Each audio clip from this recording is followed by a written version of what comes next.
Ignorance, lack of trained personnel have stood out as a root cause why many communities still carry out mystical practices on children with disabilities. On était dépassé.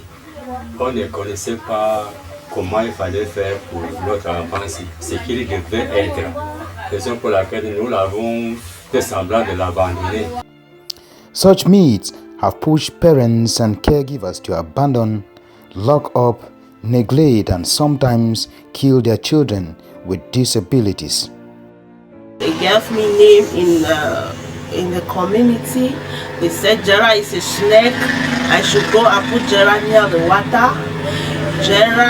I should maltreat Gerard so that Gerard should go. Piloting an innovative project dubbed STEP Approach in 2018, 44 field workers received a week-long training to enable them offer holistic care to children with cerebral palsy while involving their caregivers in the process to enable them function at their optimal. We were trained as PT to handle disability. We were trained on how to do exercises. We were doing exercises, doing stretches, doing splinting parts that are not functional. But now with the STEP approach, we do functional approach. Functional approach is in the sense that you involve the child in the things that you are doing in the house. This approach has produced incredible results, as 331 children who benefited from the program have improved tremendously in their cognitive and physical development. Despite the amazing results, the field workers still find it difficult to provide holistic care to children with disabilities. We need more field workers. So such training can update our knowledge in recognizing various types of disabilities that manifest. I still needed more skill to be able to assess these children properly.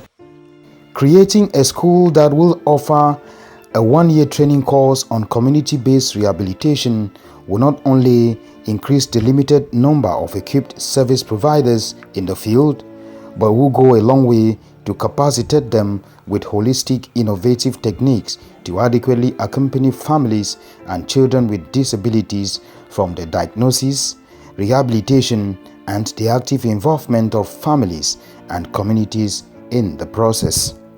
The present staff that we have in the field, the physiotherapy staff, more than 80% of them are physiotherapy assistants, not enough to give people the skills and the knowledge that they need to be able to function effectively in identifying and doing early interventions and treatments for persons with disabilities. With a higher training now, we are going to be able to give them the capacity to have the skills and the knowledge to early identify and treat all of these people with disabilities. So if we have higher training in PT, in CBR, and in OT, this is going to help bridge that gap. With such an innovation, we can guarantee a sustainable approach in assisting children with disabilities to be the best version of themselves. A child is a child, regardless of the impairment. Offering quality training to staff working with children with disabilities will help the children operate at their optimal, as it will create a sustainable environment with strong support systems for these kids.